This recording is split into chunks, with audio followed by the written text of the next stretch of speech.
ओम परमात्मने नमः।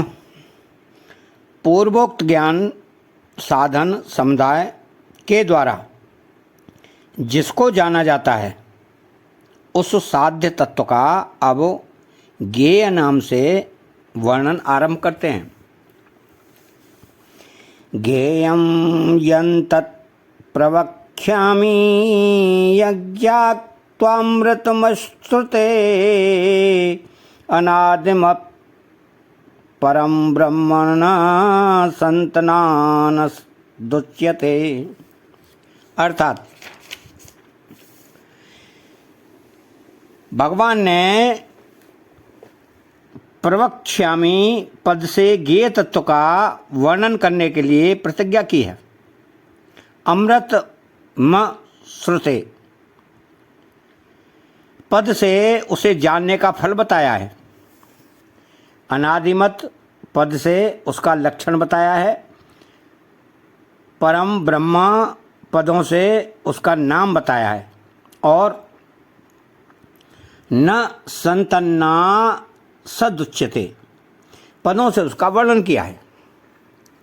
तो ज्ञेयं यन्तत् प्रवक्ष्यामि, भगवान यहाँ ज्ञेय तत्व के वर्णन का उपक्रम करते हुए प्रतिज्ञा करते हैं कि जिसकी प्राप्ति के लिए ही मनुष्य शरीर मिला है, जिसका वर्णन उपनिषदों शास्त्रों ग्रंथों में किया गया है, उस प्रापणीय ज्ञेय तत्व का मैं अच्छी तरह से वर्णन करूँगा। ज्ञेयम अवश्य जानने योग्य। कहने का तात्पर्य है कि संसार में जितने भी विषय पदार्थ विद्याएं कलाएं आदि हैं वे सभी अवश्य जानने योग्य नहीं हैं। अवश्य जानने योग्य तो एक परमात्मा ही है। कारण कि सांसारिक विषयों को कितना ही जान लें तो भी जानना बाकी ही रहेगा। सांसारिक विषयों की जानकारी से जन्म मरण भी नहीं मिटेगा, परंतु परमात्मा को तत्व से ठीक जान लेने पर जानना बाकी नहीं रहेगा और जन्म मरण भी मिट जाएगा। अतः संसार में परमात्मा के सिवाय जानने योग्य दूसरा कोई है ही नहीं। तो यज्ञा त्वामृत मसनुते, उस ज्ञेय तत्व को जानने पर अमरता का अनुभव हो जाता है, अर्थात स्वतः सिद्ध तत्व की प्राप्ति हो जाती है, जिसकी प्राप्ति होने पर जानना करना पाना आदि कुछ भी बाकी नहीं रहता। वास्तव में स्वयं पहले से ही अमर है, पर उसने मरणशील शरीर आदि के साथ एकता करके अपने को जन्म ने मरने वाला मान लिया है। परमात्मा तत्व को जानने से यह भूल मिट जाती है और वह अपने वास्तविक स्वरूप को पहचान लेता है, अर्थात अमरता का अनुभव कर लेता है। अनादिमत, उससे यावन मात्र संसार उत्पन्न होता है, उसी में रहता है और अंत में उसी में लीन हो जाता है, परंतु वह आदि मध्य और अंत में ज्यों का त्यों विद्यमान रहता है, अतः वह अनादि कहा जाता है। तो परमम ब्रह्म,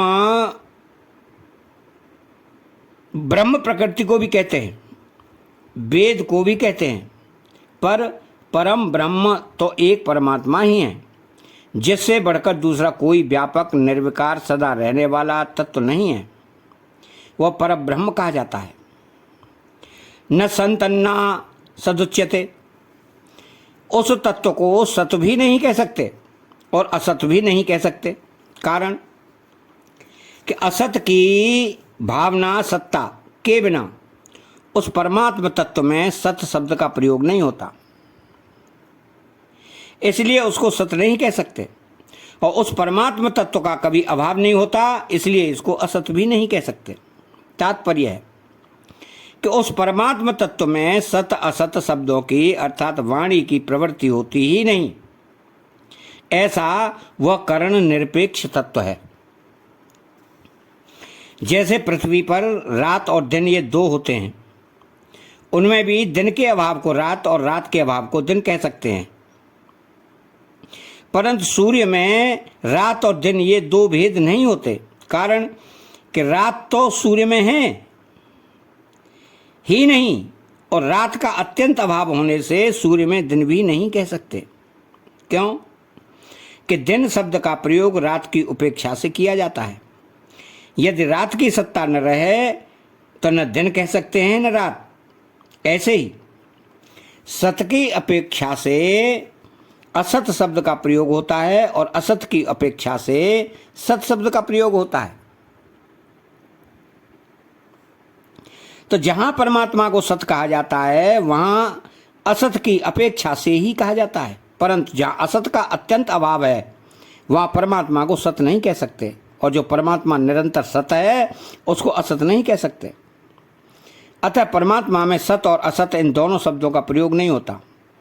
जैसे सूर्य दिन रात दोनों से विलक्षण केवल प्रकाश रूप है, ऐसे ही वह शेष तत्व सत असत दोनों से विलक्षण है। दूसरी बात, सत असत का निर्णय बुद्धि करती है, और ऐसा कहना भी वही होता है जहाँ वह मन वाणी और बुद्धि का विषय होता है। परंतु ज्ञेय तत्व मन वाणी और बुद्धि से सर्वदा अतीत है, अतः उसकी सत असत संज्ञा नहीं हो सकती।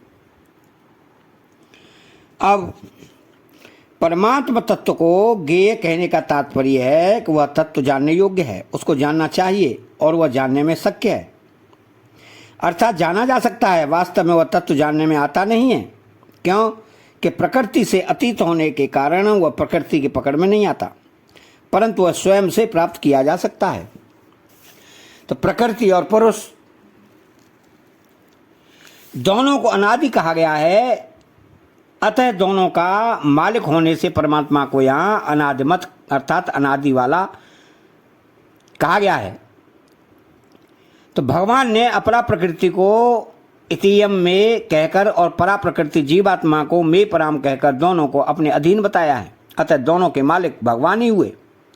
उपनिषद में भी आया है कि क्षरम प्रधानम मृताक्षरम हरा क्षरात्मान माना वीसते देव एक। प्रकृति तो क्षर परिवर्तनशील है और इसको भोगने वाला पुरुष जीवात्मा अमृत स्वरूप अक्षर अपरिवर्तनशील है। इन दोनों प्रकृति और पुरुष को एक ईश्वर अपने शासन में रखता है। गीता में एक ही समग्र परमात्मा का 3 प्रकार से वर्णन आया है। नंबर 1, परमात्मा सत भी है और असत भी है।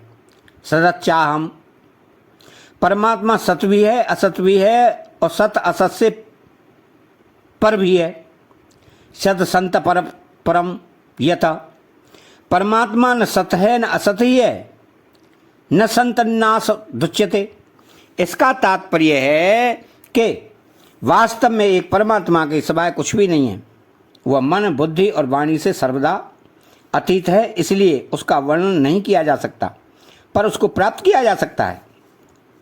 वास्तव में परमात्मा तत्व का वर्णन शब्दों से नहीं कर सकते। उसको असत की अपेक्षा से सत, विकार की अपेक्षा से निर्विकार, एक देशी की अपेक्षा से सर्वदेशीय कह देते हैं, पर वास्तव में उस तत्व में सत्य निर्विकार आदि शब्द लागू होते ही नहीं।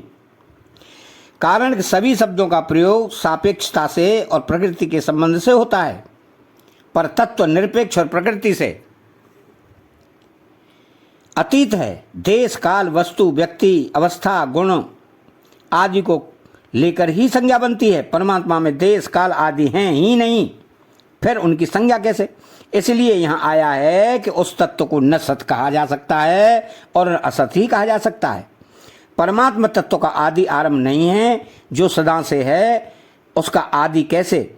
सब अपर है, वह पर है, वह न सत है न असत है, अनादि है न आदि है। पर अपर और सत असत का भेद प्रकृति के संबंध से है। वह तत्व तो आदि अनादि पर अपर और सत असत से विलक्षण है। इस प्रकार भगवान ने ज्ञेय तत्व का वर्णन करने की जो बात कही है वह वास्तव में वर्णन नहीं है, प्रत्युत लक्षक और लक्ष्य की तरफ दृष्टि कराने वाला है।